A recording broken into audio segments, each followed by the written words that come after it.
First of all, mate, you were backstage when it was 2-1. I saw you at the equaliser, and then I saw you when Bournemouth scored. What's up with your club, mate? What is up with your club?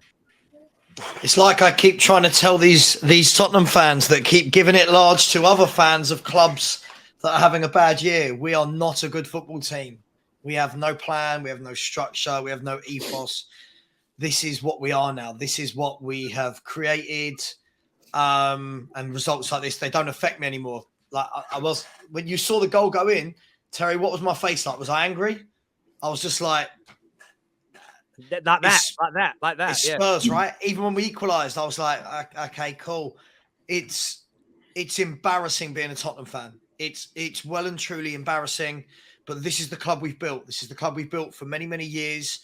This is why I do not take the mick out of Chelsea fans, out of Liverpool fans, out of any fans, because it is karma. It comes back to bite you, and we look ridiculous as a fan base. So, yeah, that was that's the worst. This is the worst football I've seen for 30 years. 30 years, I would say. I don't think I've seen a worse Tottenham team for 30 years. It's just individual moments from Kane and Son make it bearable at times, but this is the worst. You probably want to go to someone who's probably more positive about it than me. I mean, this is what Tottenham are. I hear you, but to get back to the point where it's 2-2, to then go and lose it at home in that way. Yeah. George, how you feeling, mate? It's pathetic. Look, I only came here because people have been saying I'm hiding and so on. And as you can tell, I barely got a voice because, I'm just not feeling too great. But Spurs is Spurs at the moment. Like Sava said, since Conte's gone, I've sort of had a similar way of thinking as there is no plan. There's no expectation. There's no surprise. When these types of things happen, it's just like, it's just another day in the life as a Tottenham fan. When we went 2-2, it's not. I didn't really get happy. I don't think any Tottenham fans should be happy equalising against Bournemouth, who are battling relegation at home. We should never be in that position in the first place. It's absolutely pathetic. I don't really know where to go from here. I don't know what Tottenham's going to go from here. The season's pretty much a throwaway at this point, and it has been for the past couple of weeks. I don't really feel like there is a point aiming for top four when we don't even know what's going to happen next season. We're not going to go win the Champions League. So why are we going in for top four? We have no plan going clear forward. We need to start sorting out the managerial situation, and that should be our main focus till the end of the season. Sort that out. Start bleeding through some of the young players or players that are actually going to be here next season rather than playing the likes of Davinson Sanchez. Davinson fucking Sanchez. Like, it is an absolute joke. This guy came on the pitch, subbed on and subbed off within 20 minutes. He came on, gave away 2 goals, and got subbed straight back off. All Tottenham fans could see this. We've seen this for months. He hasn't played for months because he does this every time. It's typical Davinson Sanchez, typical Spurs. Stellini was trying so hard to play a 3 at the back against Bournemouth. It's an absolute joke. We could have played with 10 men and I would have been more happy than bringing Sanchez on. So we do it to ourselves. We got no one else to blame. And it's literally, we kill ourselves. It's not Bournemouth being great. It's just Tottenham being Tottenham. Nothing to expect no more. I hear you on that. I want to ask Jess a question. Tottenham fans not wanting top 4 anymore. Do you understand where they're coming from with this? Yeah, I kind of do. I get the aspect of not wanting top 4. It doesn't matter. The cycle just continues and, all that kind of stuff. But I think out of most of the teams that are competing for top 4, I think Tottenham need it the most. I think Newcastle will be fine without it. Manchester United will be fine without it because they have the financial backing, and Tottenham need that to look like a big club, in my opinion. So you still need it and you should get it. You're not in any other competitions. You have to go for it. And but it just feels like everything is a bit of a mess right now. And I get it, but you need it. And so hopefully your team, from your perspective, I don't know what Tottenham looks like with Newcastle being backed with money. Aston Villa are also backed with money. I don't know if you guys know that, but they have money as well. Manchester United, Liverpool will not be this bad. Chelsea will not be this bad. You guys being outside of the top 4, just you can't, So short term, they'll probably feel okay, but long term, you need it. I don't know. I get that. I mean, in terms of the game, I know you're watching the games today. What did you make of their performance? Was it just what do you think led to this poor defeat? They're just Tottenham, you know? Like, I don't know. Like, from the beginning of the season, when we all spoke about this, we said it from the beginning. Like, it was never good from the beginning. You know, early on in the season, when they were having their best start to the season, we, like, a lot of us, not just Arsenal fans, but a lot of us were saying, but it doesn't look sustainable, not quite sure. It still looks like you guys are playing on the margins. Everything has to go perfect, or else, you know, it's not going to work out. And that's pretty much all that's happened. You know, Son went off of the boil. You don't have everything behind Son and Kane, for me, is pretty average. You know, so when the margins didn't go your direction, now all of a sudden you're not winning the games. And then obviously the mentality, the manager just shit on everybody. I mean, it's bad news. So I think, the football is exactly what Tottenham football has been like for the last couple of maybe seasons, where when the margins don't go your way, and every game for Tottenham is fine margins. And you can't play like that at the top level, I don't think. So it's typical, but you guys know this, and it's not just rivals talking smack because we don't like you. I think people were telling the truth. You can't play like that, defensively, not dominating other teams at home, relying on two players to be world class every game in order to get over the line. Like, that's just not how top teams play, so it's just typical. It's not really surprising. No, I totally get that. Alan, what you saying there, bro? So you about to jump in? So people obviously, like George said, Davinson Sanchez, and I completely agree, he's not good enough for Spurs. But we've got to be honest about the whole entire performance today. Pedro Porro, as a defender, was absolutely disgraceful. He kept trying to take too many people on, getting caught and causing our own problems. You had Romero and Dyer, who were all at sea at times as well. You had midfield. Højbjerg, I didn't realise he was on the pitch until his header in the 75th minute. Kane, sometimes I didn't realise he was on the pitch until his header from the Porro cross.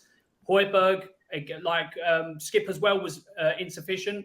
Perisic good going forward, but also shady at the back, causing our own problems. When we're getting rid of a manager and we're keeping his successor who's going to play exactly the same way, it was pretty much Tottenham today as it was the entirety of the season. At times looking okay, but more often than not lackluster, no drive.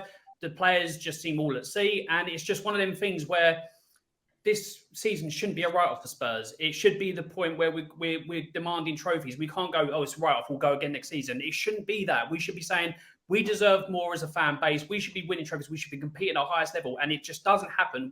Year in, year out. And for most Spurs fans, it's like, okay, we'll go next season. We're just happy to be there. I'm sick to death of the same thing. And then people coming out and blaming the normal people that get blamed. Everyone gets blamed, but for some reason, we always pick specific names. Sanchez, is not good enough for this club, but there's a load of other people there, and it's just one of them things. I just don't understand how certain players can continue to play poorly and not show up and just get people bypassed because we'll go again next season. No, I'm sick to death of it. Having to literally, when we took off, I can't remember who it was, we took off Sanchez and brought in the extra player in midfield. We forced Bournemouth on the back foot. We forced them to defend more, and that's where we had more success. But literally what our backline does all season, what happened again, we got the goal back and then we switch off, absolutely stupid defending at the back, and we concede, and we basically do what we've done all season, is be Spursy. Games like this that we should have won, we've lost. Games that we should have got a draw in, we've lost because we do the same thing, and we have such a weak mentality as a team, as the boards, the manager, the owner, like the players, everything like that, such a weak mentality across the board. And then Spurs fans sit here and go, okay, yeah, we'll go again next season. Like, it should be that we be like, this is not good enough. We need to absolutely eradicate this from our club. Otherwise, like Jess said, you've got Newcastle, Villa, literally all these clubs catching up. Spurs are going to be a mid-table team at best because we don't back managers to the extent that other teams do. If we don't get this right in the summer, we should be sorting out the manager now. We should have had the manager sorted as soon as Conte went. We should have had that manager in place. This is who we're bringing in. We've done it very quick with Jose Mourinho after Pochettino, and we've done very quick with Conte after Nuno. So we can do it. This whole thing of, oh yeah, we'll go in the summer and we'll give like 10 weeks. No, that manager should have been brought in. No, you've made the thing that Conte's going. You should have brought the manager in. It's literally, the thing is, if we don't get it right this summer, Spurs are finished as a top 10 team, in my opinion, if we do not get it right with the manager and players to bring in for their system. We're done as a top 10 team because you've got a load of dross in there that aren't pulling their weight, that need to go. And literally, if you get a manager in, it's just going to be a yes man and not want crave players. You're just going to cause yourself more problems from going on. This football club at the moment is an absolute joke. Jacob, do you agree? Could you become just a top 10 team? Why not? Anything's possible at this point. I mean, before the match, you got news coming out that we're working real hard to get Eric Dyer a new contract, and that's just part of the problems here at Tottenham, honestly, because it just never stops. Why do we reward? I mean, I agree with most of what Alan was saying. The only part I would disagree with, I didn't think Son actually had a bad game. 30 some odd touches.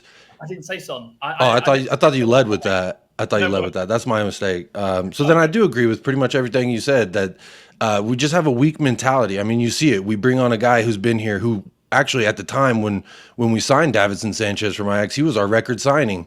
And he comes on, and, you know, I don't want to blame individuals because it is a team game, but individually, I'm going to blame Davinson Sanchez a little bit, because getting turned around like that, I'm sorry, no offense to the front three of Bournemouth there, but you play for Tottenham Hotspur. You can't be getting turned around like that. That was embarrassing. It was actually really sad to watch. And then him come off the pitch like that, the fans booing him. I mean, this guy, you come in as a sub. If you get subbed off as a sub, clearly there's a big problem going on. But this is just a symptom of a much larger issue here at the club, in my opinion. So to answer your question, Terry, if we can become a top 10 team, yeah, why not? The rest of the league's looking pretty good. I mean, Bournemouth with this win, they wanted it more. And I was on here last week laughing at the fact that we got away with the great train robbery last week versus Brighton. And I was kind of hoping I could come on here this week and laugh about the same thing again, because, but you know, it's just a story of Tottenham, kind of like Jess said earlier. It's just kind of what we do. It's the mindset here. You allow players like Eric Dyer to fester in your club long enough, there's going to be other players with that same weak loser mentality like Eric Dyer. And I could, people could say he had a decent game, whatever. He's a loser, and he's in the back line commanding our team. That guy's a loser. He needs to get gone. He's been a problem for 10 years. He's going to get an extension, and that actually, quite frankly, pisses me off worse than the loss today, because looking forward, where do we go from here? I don't really know. And I kind of said last week, I just want to see a fun game. And this was more of a William Shakespearean tragedy in the sense of fun. It wasn't really a great thing to witness. Yes, I also... I agree earlier with Jordan what he said. We shouldn't be celebrating going up to or tying the game at 2-2. We should not be celebrating in that moment.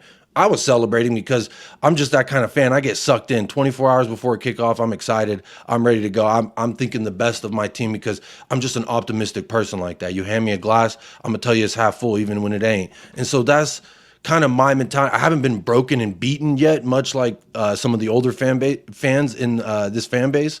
But you know what? I think we all feel the same after a match like that. This is a game you shouldn't be pulling to try and draw or try to get the go-ahead goal in stoppage time. We're all celebrating. Okay, we got 6 minutes of stoppage time. What were we doing the other 90 minutes? That's my problem, and it's just like I said, a symptom of a larger problem here at the club. Mate, I totally agree with you. By the way, City are 1-0.